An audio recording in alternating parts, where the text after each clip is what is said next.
Bonjour, alors la vidéo que je voulais faire aujourd'hui, c'est pour parler d'hypersensibilité, comme le titre l'indique.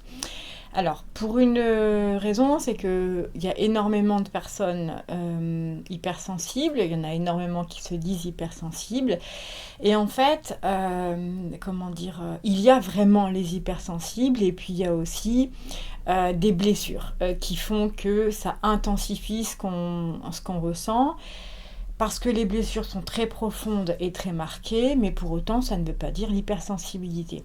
Aujourd'hui, en fait, pour tout, on mélange un peu. On a les mêmes choses avec les pervers narcissiques, on a les mêmes choses parce que, en fait, quand on lit quelque chose, quand on entend quelque chose, ça vient systématiquement s'adresser à une partie de nous qui est en souffrance et qui se dit, parce que c'est humain, mais en fait c'est ça, moi, ce que je ressens, je suis victime de ça, voilà, c'est exactement moi. D'ailleurs, quand on en parle, parce que enfin, souvent quand je peux entendre des personnes parler entre elles, ou je remarque, les personnes, ce qu'elles font, c'est qu'elles parlent pour pas écouter, pour répondre, parce que la majorité des gens, quand on parle d'hypersensibilité, quand on parle de différents handicaps invisibles, quand on parle de différentes choses, les gens sont... Quand ils vous coupent pas la parole, vous écoute peut-être jusqu'au bout, mais pour répondre systématiquement, eh ben moi c'est pareil, c'est incroyable, j'ai ça, j'ai ça. Et bon, ça après c'est monnaie courante, hein, c'est de la communication, c'est voilà, l'intelligence émotionnelle et tout le monde n'en a pas. Et on s'en rend compte tous les jours, ne serait-ce que sur les posts que vous pouvez faire ou sur lesquels vous pouvez répondre. Et c'est vrai que dans ma façon de parler, parfois ça peut être un peu moralisateur, et c'est pas du tout le cas. Après, si vous le prenez comme ça n'est que votre perception. Mais en fait, c'est surtout parce que ce à quoi je sers ici sur cette terre, c'est cet éveil de conscience, la prise de responsabilité et le fait d'être vraiment en relation avec l'autre, mais également avec soi. Et quand j'entends beaucoup de choses, et notamment sur l'hypersensibilité. Alors aujourd'hui, je vais essayer de ne pas faire trop long, parce que quand on part sur un sujet, je pourrais parler pendant des heures. Mais aujourd'hui, ce que j'ai envie d'expliquer, c'est que l'hypersensibilité, c'est comme tout. En fait, même si je suis médium, je vais toujours aller voir l'explication scientifique des choses. C'est très important pour moi, parce que j'ai toujours ce truc de dire que si je ne connais pas les choses de différentes manières, je ne connais rien. C'est pas parce encore une fois, on va lire quelque chose, entendre quelque chose une fois avec laquelle on est en résonance, et ça y est, c'est cette vérité. Je trouve ça dommage, et c'est se limiter. Après, ce n'est que ma façon de faire et d'être. Mais en tous les cas, ça me donne une complétude d'informations, et ça prend un peu son sens. Alors, la première des choses, c'est que l'hypersensibilité, il y a des études qui sont en train d'être faites, ou je ne sais pas si elles sont terminées, je n'ai pas regardé, mais aux États-Unis et au Canada, et il s'avère qu'en fait, il y aurait un gène de la sérotonine. Et en fait, ce gène de la sérotonine aurait ce qu'on appelle, c'est un allène, bon, peut-être pas passer partir dans des explications très scientifiques, mais c'est comme une petite branche qui fait que la sérotonine, en fait, n'est pas produite comme tout le monde. Voilà. Et donc l'hypersensibilité pourrait commencer à s'expliquer comme ça, et intensifier par l'environnement dans lequel on évolue. C'est-à-dire que si on est dans un environnement sécure, si on est dans un environnement où on est à notre écoute, ça n'explose pas. Voilà. Si on est dans un environnement où justement on est insécure, où il y a de la violence, où comment on dirait, de la maltraitance, il y a de l'incompréhension. Après, parfois, c'est pas toujours évident aussi d'avoir des enfants on leur dit tout le temps, ouais, qui font des manières, par exemple, parce qu'ils extrapolent tout. Donc c'est certain que ne pas apporter de crédit à cette hypersensibilité à ce moment-là, ça fait que ça décuple encore plus les choses. Également aussi, quand on est parent hypersensible, on va, sans le vouloir inconsciemment, intensifier l'hypersensibilité d'un enfant. Parce qu'il va c'est du mimétisme, en fait, hein. Donc voilà, donc les parents qui sont hypersensibles, c'est aussi, faut faire attention dans les comportements, parce que c'est vrai que En général, un parent hypersensible va avoir des enfants voilà, qui peuvent être hypersensibles. Encore une fois, il n'y a jamais du 100% partout, mais ce sera toujours intensifié par le comportement du parent, puisque un enfant agit toujours par mimétisme. Donc, il n'y a qu'à voir, hein, si votre enfant tombe, si, comment dire, vous vous dites catastrophé, ou si dans votre vibration vous êtes pleine d'inquiétude, l'enfant va pleurer. Et si vous souriez ou vous prenez ça à la légère, l'enfant en fait voilà se rendra compte que c'est pas si grave que ça de tomber. Alors évidemment s'il a une fracture ce sera différent, mais voilà, toujours le mimétisme c'est très important. Et donc l'hypersensibilité scientifiquement c'est vraiment quelque chose qui s'explique, qui est en train de s'expliquer parce que c'est pas pris comment dire comme un handicap. Après, du côté spirituel, on entend beaucoup dire je suis hypersensible, je ressens les choses. Moi, ce que je tiens à dire aujourd'hui, c'est que en fait, l'hypersensibilité, elle est trop vécue comme un handicap. Et je vais vous expliquer quelque chose que je n'en parle jamais, mais je suis porteuse d'un handicap, on appelle un handicap invisible, puisque j'ai un TDAH. Vous pouvez aller voir ce que c'est sur internet. Et du coup, l'hypersensibilité, ouais, elle l'est. Et c'est incroyable pour d'autres choses. Ça fait partie du TDAH que d'être hyper, comment dire, sensible à la lumière, au bruit, au goût, aux odeurs, à plein de choses. Ça en devient dérangeant. Mais le TDAH, c'est vraiment un handicap qui est reconnu par la MDPH. Et du coup, tout ça pour dire, parce que je vous le dis, parce que c'est tellement simple de dire que quelqu'un dise oui, l'hypersensibilité, c'est vécu comme un handicap aujourd'hui. Et puis, si vous le vivez, vous dites en face, voilà, elle parle de quoi? Est-ce que je parle toujours de ce que j'expérimente moi-même. Et donc ça, je l'expérimente depuis que je suis toute petite, parce que j'ai 48 ans aujourd'hui. Bientôt, et en fait, c'est pas des choses qu'on détectait relativement facilement. Donc j'étais en échec scolaire toute ma vie, ça a été, voilà, et pour sourire à chaque fois, je dis les seuls 10 que j'ai eus, ça a été la dyslexie, dysorthographie, voilà, 10 tout ce que vous voulez, c'est les seuls 10 que j'ai eus dans ma vie. Et voilà, mais ça se détectait pas, le TDAH encore moins, et donc voilà, et c'est vrai qu'aujourd'hui j'en ai fait une force parce que mes amis, qui ne savent pas d'ailleurs, pour la plupart, vont sourire aujourd'hui parce que je suis vraiment, comment dire, un peu partout, je fais 15 choses à la fois et voilà, ça fait partie du TDAH et puis pas spécialement les finir d'ailleurs. Et en fait, j'ai appris à vivre avec ça. Du coup, tout ça pour dire que l'hypersensibilité, je l'ai, mais moi, ce que ça m'a fait, et c'est vraiment aujourd'hui le but de cette vidéo, c'est l'hypersensibilité, elle n'est pas, si vous le prenez du côté spirituel, dès lors où on est dans la spiritualité, on est dans l'amour. Normalement, voilà, on va dire, c'est comme, puisqu'on comprend qu'on ne fait qu'un, on comprend que on fait partie de l'univers, on fait, voilà, selon le plan de conscience évidemment, parce que la spiritualité c'est la découverte de soi. Mais on rentre sur ce chemin et on comprend bien qu'il y a quelque chose, il y a un sens à cette vie, voilà. Donc l'hypersensibilité en général, c'est dire je me coupe de plus en plus des personnes, j'ai de plus en plus besoin de me retrouver seule chez moi parce que tout comment dire, me gêne, les gens je les supporte de moins en moins. Quand je dis je, c'est pas moi, je parle de l'hypersensibilité en général et des retours que j'ai moi en consultation, de ce qu'on peut me dire. Mais en fait, l'hypersensibilité c'est une force et elle n'est pas là pour vous diviser. Dès lors où on est dans dès lors où on se met une case, voilà, c'est ça que je veux dire. C'est pour ça que je vous dis, moi par rapport au TDAH, je le suis,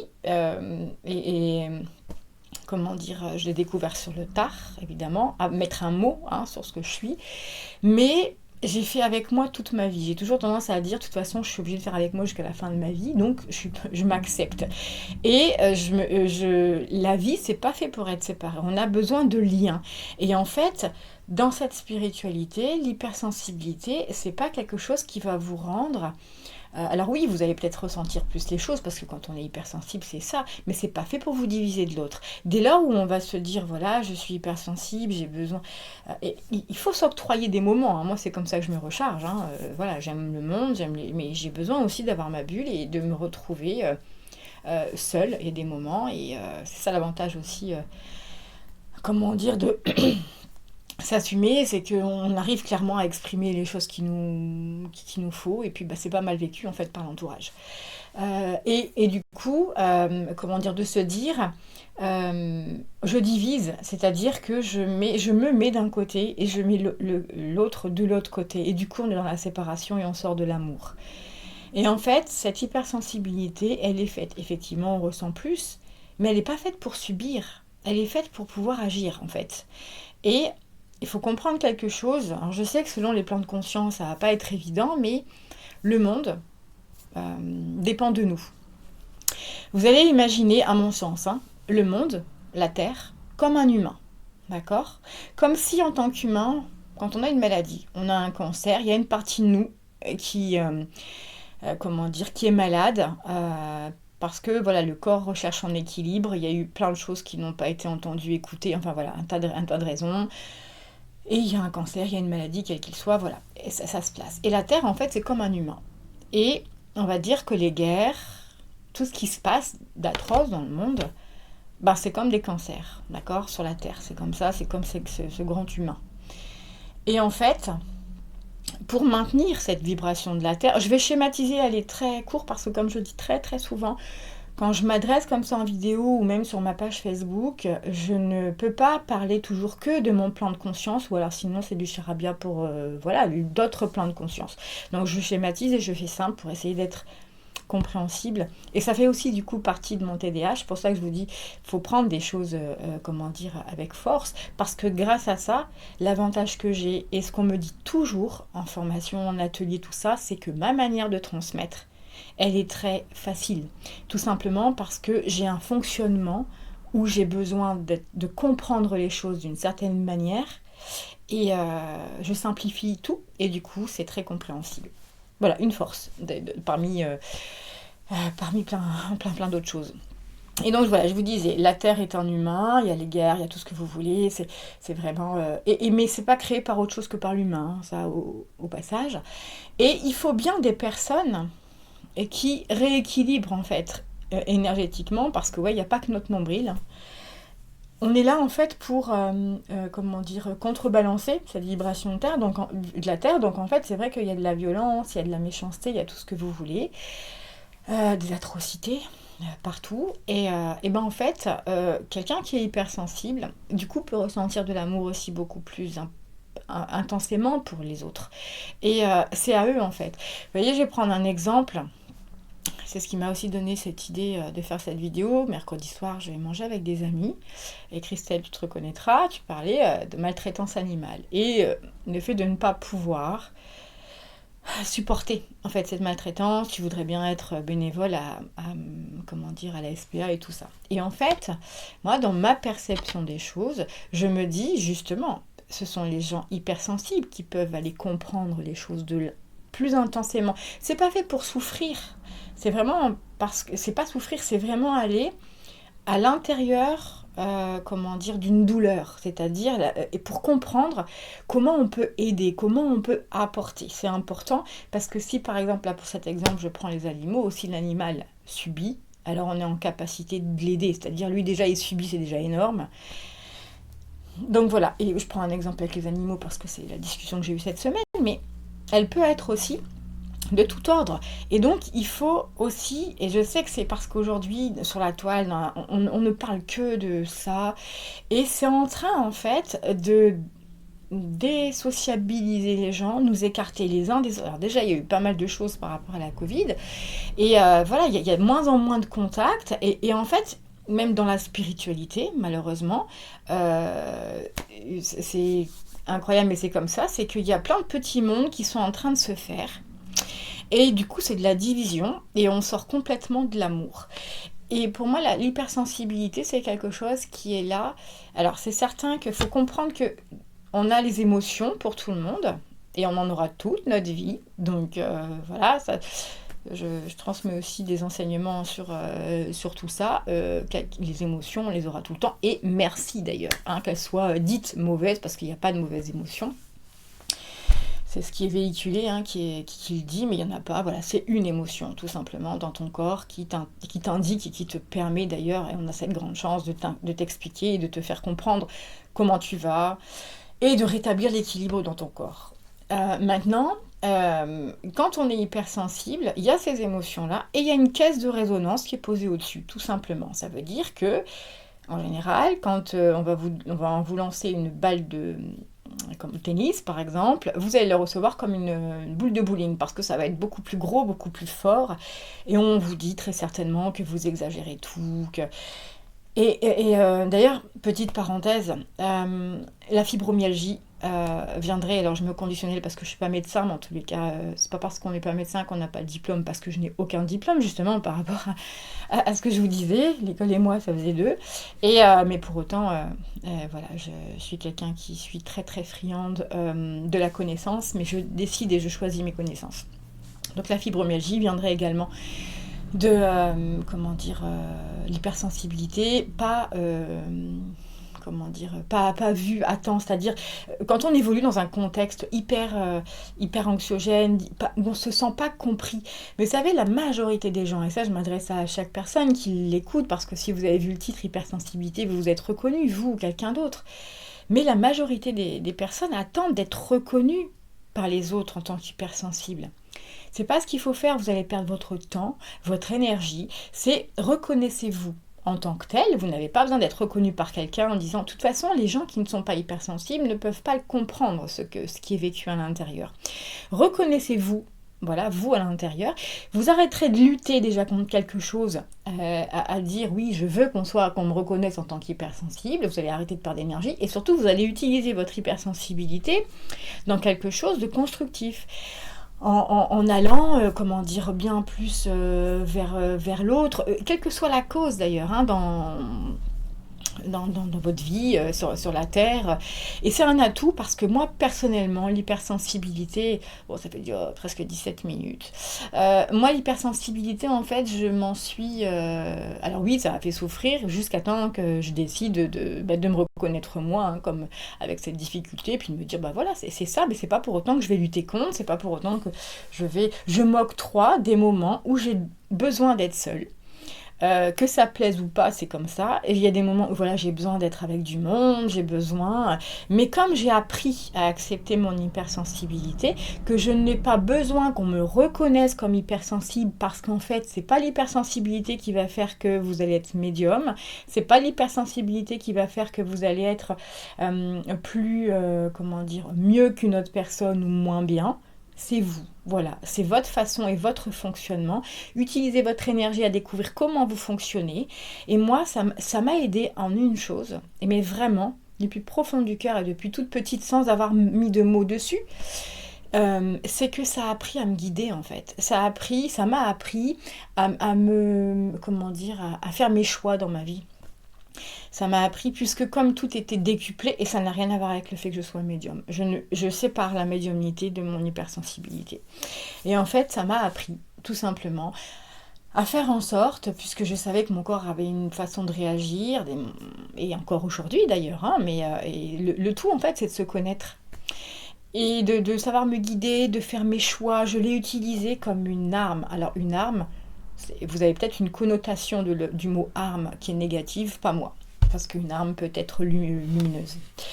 Et en fait, voilà, c'est de se dire d'aller au combat. Et au combat, c'est pas spécialement avec du sang, c'est pas spécialement avec de la violence. C'est vraiment la perception qu'on en a du mot. Mais c'est de me dire, voilà, j'ai cette force. Et je l'ai toujours vécu comme si c'était une épée, en fait, hein, on va dire ça. Puisque avant tout le monde, du coup, quand on est hypersensible, on va ressentir des choses plus vite, plus intensément, et donc par conséquent, on a aussi cette chance de se dire bon ça je le ressens pas tellement bien parce que tout mon corps le ressent pas en fait, et voilà quoi ça sert l'hypersensibilité. Bon, dans un premier temps, comme je vous ai expliqué, c'est au-delà de notre nombril et c'est vraiment pour équilibrer, pour rendre la Terre cherche à s'équilibrer, hein. Il y a beaucoup de violence, donc elle doit s'équilibrer avec ça. Donc du côté scientifique, je vous disais, hein, il y a ce gène qui a cette haleine, hein, il y a des études, encore une fois, je ne sais pas si elles sont terminées, mais en tous les cas, ils expliqueraient, hein, qu'il y a un dysfonctionnement dans la production de sérotonine, qui fait que voilà, on a l'hypersensibilité. Et après, du point de vue spirituel, pour ceux qui le sont, parce que j'aime bien englober toutes les façons de penser, et je respecte autant les personnes qui ne croient en rien que ceux qui croient aux faits. Voilà, c'est chacun son plan de conscience. Et je sais plus ce que j'allais dire. C'est assez rare que je n'ai pas de trou en plein milieu, il fallait que ça arrive. Voilà. Et donc la troisième fois, la troisième partie, c'est le côté spirituel. Et quand on a cette croyance de vie antérieure, tout ça, très souvent quand je fais des lectures d'âme, je peux trouver par exemple une thématique sur comment dire, l'autoritarisme, sur la dictature, sur beaucoup de violence, euh, l'égocentrisme, tout ça, enfin voilà. Et en fait, ce qui se passe, c'est que dans la réincarnation, du coup, et ben, en fait, l'âme, pardon, prend une arme, entre guillemets, comme j'ai dit tout à l'heure, pour dire d'être sûre et certaine de ne pas refaire les mêmes choses. Voilà. D'être sûre d'avoir l'hypersensibilité pour développer la compassion, pour développer l'empathie, à ne pas confondre avec la sympathie, ça n'a rien à voir, parce qu'aujourd'hui, même l'empathie, tout le monde mélange un peu ce que c'est, et l'empathie, c'est ressentir ce que l'autre peut ressentir, mais ce n'est pas à sa place, ce n'est pas souffrir, que la sympathie, c'est souffrir avec l'autre, hein, le mot sympar qui dit souffrir. Donc d'être dans l'empathie, dans la compassion, dans la compréhension, dans le fait aussi de comprendre que nous sommes tous liés, voilà. Et en fait, c'est ça aussi du point de vue spirituel, ce qu'on a à en faire. Mais dans tous les cas, c'est vraiment quelque chose qui est à comprendre, et c'est vraiment quelque chose qu'il faut comprendre aussi, c'est qu'on va vivre toute sa vie avec. Donc c'est où on choisit, où on subit. Donc c'est où tu subis toute ta vie, ton hypersensibilité, tu vas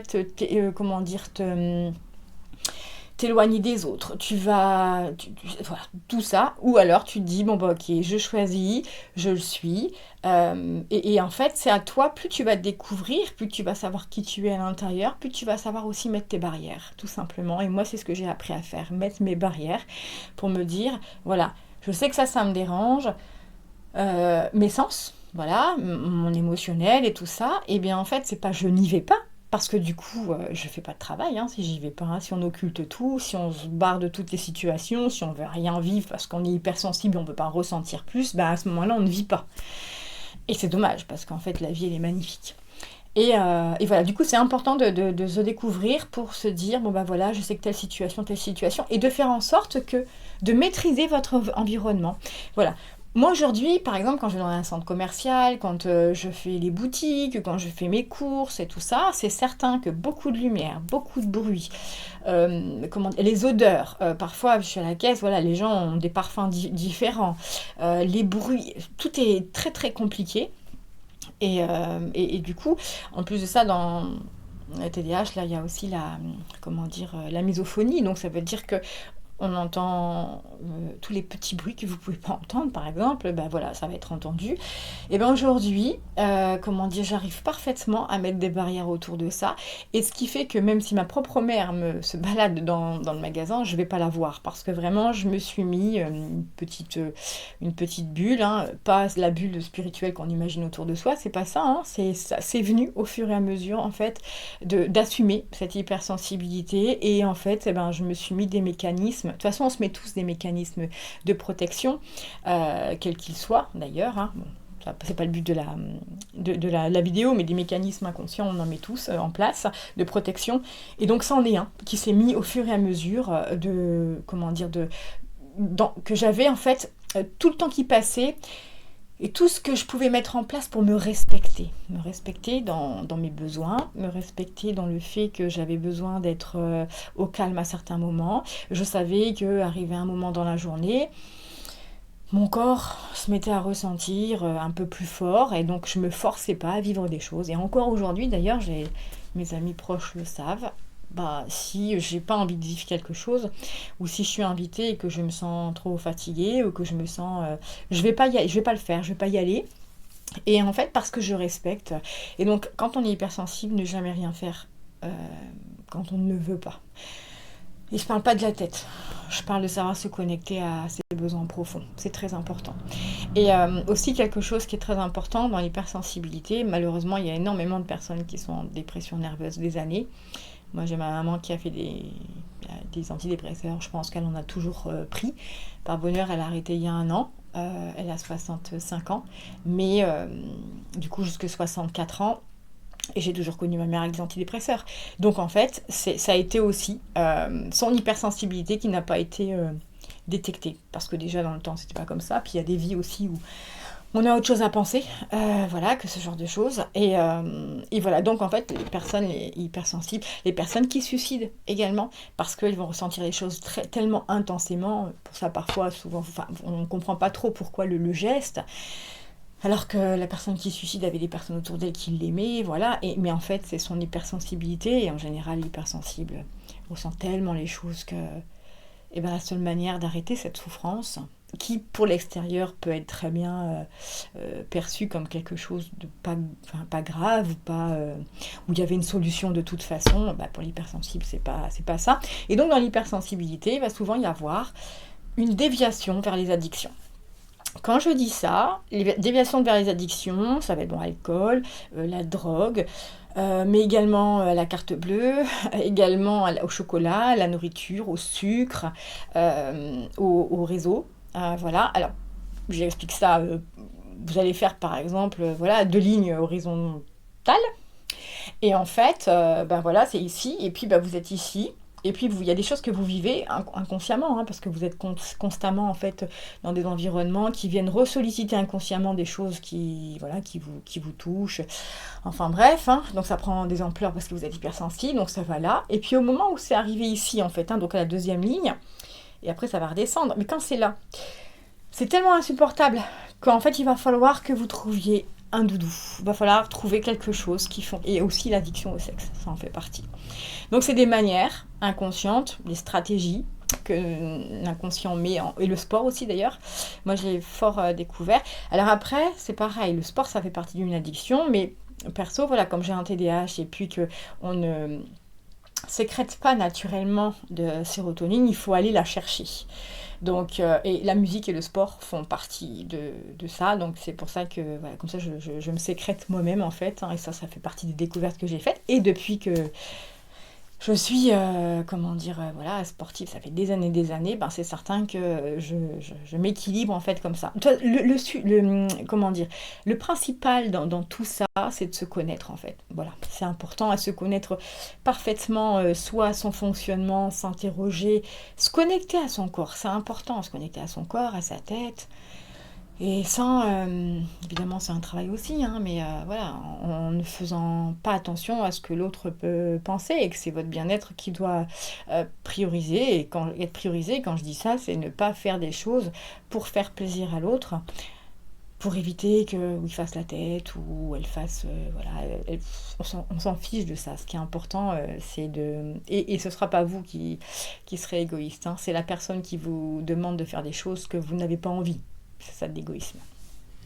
Ça va déjà faire une demi-heure. J'aurais voulu... je vous parlerai pendant des heures. J'espère qu'au moins cette petite demi-heure vous a servi. Appris... j'avais mis des petites notes. Bon, je ne les ai même pas lues. Mais ça, je vous l'avais dit, de faire... et il y a aussi un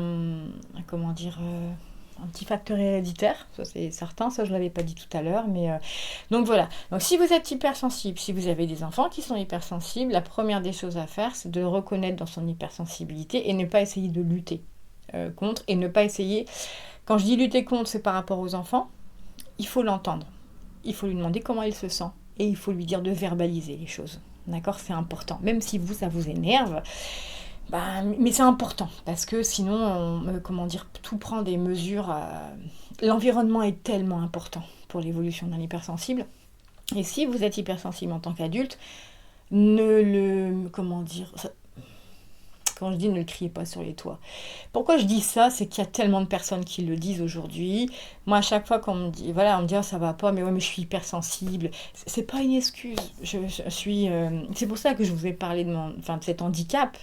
Parce que c'est un handicap reconnu par la MDPH que je suis en train de vous expliquer. Donc, c'est pour vous dire, et ça fait, l'hypersensibilité en fait partie. C'est pas, quand je dis ça, ça se fait, c'est sur une reconnaissance, c'est un suivi et tout ça, c'est pas, on décrète comme ça. Et du coup, ne cherchez pas à être validé par les autres dans votre hypersensibilité, mettez toute cette énergie plutôt dans le fait de vous reconnaître vous, et dans le fait de vous, d'apprendre à vous découvrir. Parce que l'hypersensibilité, je terminerai avec ça, c'est un mot, mais on ne peut pas faire rentrer des milliards de personnes dedans. Bon, il y a à peu près 30% aujourd'hui de personnes hypersensibles dans le monde, et il y en aura de plus en plus. Et ça ne met pas les gens à part, ni mieux, ni mieux ressenti. La preuve, c'est que les hypersensibles, c'est pas toujours très facile dans leur vie. Donc ça met personne au-dessus, mais c'est vécu la majorité du temps comme un handicap. C'est dommage. Donc voilà, ne cherchez pas à être reconnu en tant que tel. Je parle des gens, hein, si vous avez... bon, aujourd'hui, il n'y a pas d'hypersensibilité, malheureusement. C'est pas reconnu comme d'autres handicaps.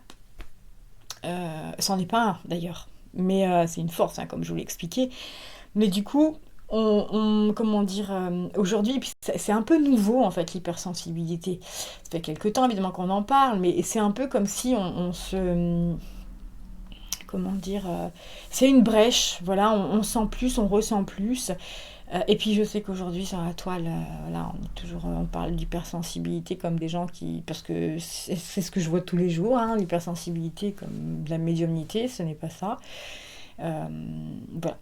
Donc j'espère que ça vous a apporté, comment dire, quelque chose. Je sais plus ce que j'ai dit, donc j'espère que c'était intéressant.